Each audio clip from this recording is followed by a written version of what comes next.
Oi, gente, bem-vindos a mais um vídeo. Mas antes de começar o vídeo, gente, não se esqueçam de se inscrever, de deixar aquele like, de comentar, porque isso me motiva e me incentiva a estar aqui, sempre contando pra vocês um pouco da minha história e também trazendo ensinamentos de coisas que eu já aprendi, né? Ou de talvez que eu acho que eu sei, né? Mas enfim, vamos lá. Se vocês puderem também, gente, pegar o número da minha rifa, tá? Que eu tô juntando aí pra poder me recolher. Isso vai me ajudar bastante também, tá bom? Bom, então vamos lá.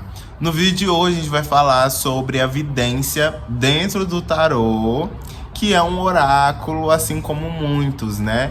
E que é uma discussão que tem aí, que já rolou bastante dentro do TikTok, dentro do Instagram, sobre a questão de que se é possível, né, o cartomante ver quem é o seu Exu, quem é sua pombogira. Dá pra gente ver o orixá através do tarô? E eu já respondo pra você que não é possível.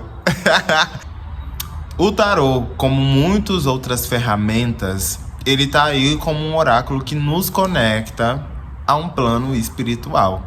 Então a gente consegue aí fazer, né, através de determinadas firmezas, através de determinados auxílios, a gente consegue evocar determinadas entidades para que elas nos auxiliem durante esse trabalho, né? Mas é muito importante também a gente pensar que as pessoas que jogam tarô, nem todas as pessoas são de Umbanda e são de Candomblé, né? A gente tem que pensar também que o tarô, ele não tem uma religião específica. Então, se você joga tarô, saiba que isso é uma ferramenta de trabalho de alguma entidade que te acompanha, que eu espero que você saiba quem é, né? Mas que isso necessariamente não é obrigatório. Mas pensando sobre isso, é muito importante também a gente pensar sobre o conceito de mediunidade, que ele está ligado e atrelado a qualquer pessoa, independente se ela faz parte de uma religião de matriz africana ou não. Ou seja, se a gente for pensar, por exemplo, as pessoas do espiritismo, elas têm uma mediunidade de ali receber alguma coisa ali durante a mesa branca, de trabalhar ali, né, mediunicamente com o seu corpo, pensando que esse corpo, ele é uma ferramenta, uma ponte que nos liga do plano físico para o plano espiritual. Então, o médio também, pensando assim, né, nessa perspectiva, ele também pode ser considerado talvez um oráculo, né, na minha percepção, como aquele que consegue trazer respostas de um plano espiritual para o plano físico, né? A partir do momento ali que a gente incorpora, ou quando existe algum tipo de acoplamento, ou por exemplo nessa mesa branca em que as pessoas, né, estão ali, aí elas recebem um espírito obsessor para fazer encaminhamento, enfim.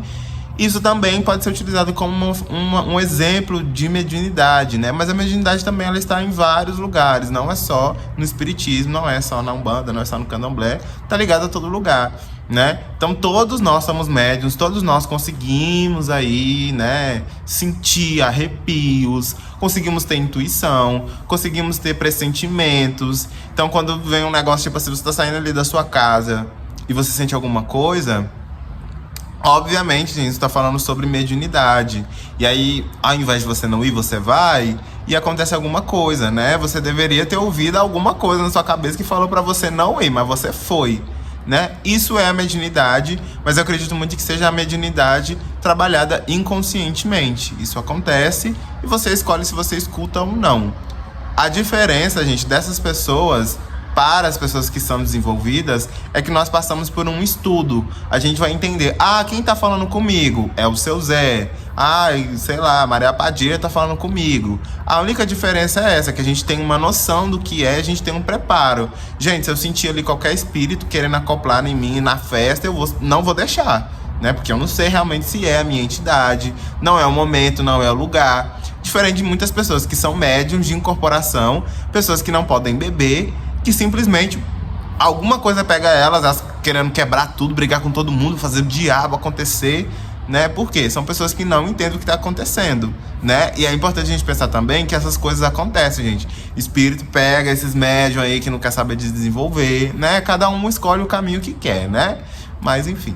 E pensando, gente, sobre essas questões de mediunidade, né, trabalhadas de uma forma inconsciente, de uma forma consciente, A gente pode pensar também que para que a gente tenha uma mediunidade que seja trabalhada de uma forma consciente, é importante que a gente tenha um preparo, né? Um preparo espiritual, um estudo espiritual, um momento em que nós fazemos um preceito, em que a gente incorpora, em que a gente trabalha. Em algum momento aquela entidade ela vai dar um nome, ela vai se identificar, vai riscar seu ponto, vai cantar o seu ponto, né? Então a gente tem um preparo para estar ali. E não diferente muito para você estar ali jogando búzios, para que você veja o orixá de alguém, para que o orixá responda ali, você tem que ter também um preparo, né? Então, as pessoas que são feitas no santo, elas passam por um preparo, passam por uma reza, passam por um processo de preceito. Então, não é qualquer pessoa que vai comprar ali os búzios, né? E vai jogar. Então, quer dizer, então, só porque eu sou desenvolvido na Umbanda, lá sou pai de santo, eu posso jogar? Claro que não. Porque você não passou por processos, né? De feitura, processos de vidência, de abrir portais no seu corpo, né? Que muitas pessoas que estão no candomblé passam. Então, não é só você jogar os búzios, não é só você pegar ali estudar os odus, a numerologia, que você vai conseguir jogar os búzios, porque os búzios eles têm ali um preparo, né? O processo de iniciação, para quem não sabe, ele dura 7 anos. Então você fica ali durante 7 anos passando por um processo iniciático. Ele só acaba quando você tem 7 anos, entende? Então por isso, quando você tem 7 anos, que você joga, né? E assim, gente, isso é uma coisa que muitas pessoas têm dificuldade de entender, mas eu venho trazer para vocês essa perspectiva de vidência. Então a pessoa que joga ali, que tá jogando ali os búzios, ela tem uma vidência. Então ela não tá vendo ali só a numerologia, ela tá vendo coisas. Por exemplo, quando a gente vai jogar ali, até mesmo no tarô, quando a gente vai jogar, a gente sempre pergunta: me fala seu nome completo, sua data de nascimento. Nos búzios é a mesma coisa. Pergunta o nome do pai, né? Enfim, joga, faz lá a leitura. E quando você evoca o nome da pessoa, quando você evoca a data de nascimento, você está evocando toda a ancestralidade dela, que vai acompanhar ela, juntamente com o seu Exu. Então pode ser ali, gente, eu tô jogando ali, você pode sentir uma energia, você pode ouvir alguém falar com você, você pode ver a própria entidade ali, e você pode falar e pedir para que os búzios te confirmem isso. Porque, na verdade, dentro do jogo de búzios, a gente não tem uma numerologia que vai falar, por exemplo, que o Odu de Tranca-Rua é o Odu 22. Não tem, não existe isso, né? E isso dentro de pessoas que eu já estudei, que eu já conheci. O jogo de búzios, ele não fala sobre aparição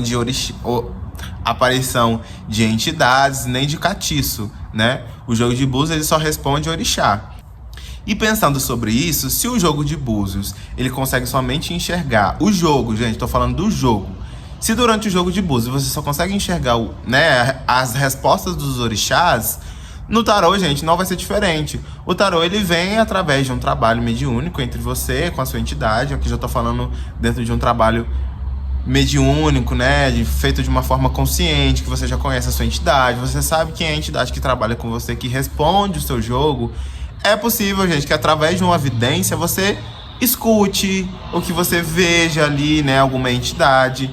E isso já aconteceu com muitas pessoas, não foi só comigo, né? A entidade ali se apresentar: olha, fala pro meu menino, eu sou o eretal, fala pro meu menino, pra ele fazer isso pra mim. E, gente, depois que você fala, né, a pessoa fala: nossa, realmente isso aconteceu, é isso mesmo, eu trabalho com ele mesmo.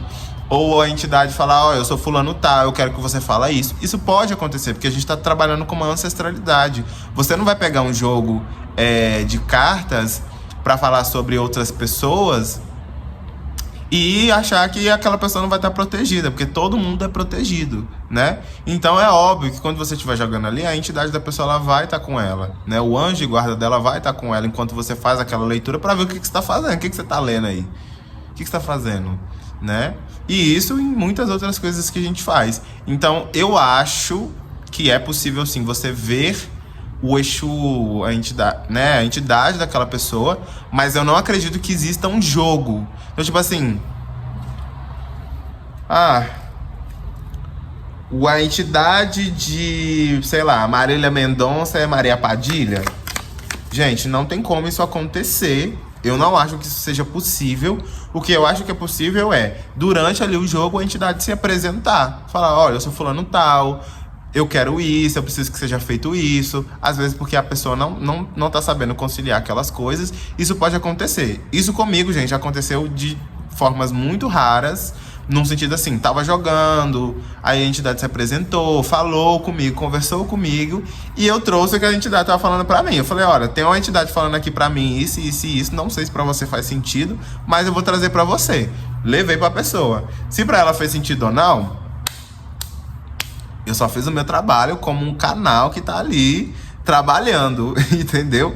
Então, assim, eu não acho que seja possível você fazer um jogo dentro do tarô e falar assim, olha, o seu orixá, eu tô vendo aqui que o seu orixá é Ogum, que saiu a carta do imperador.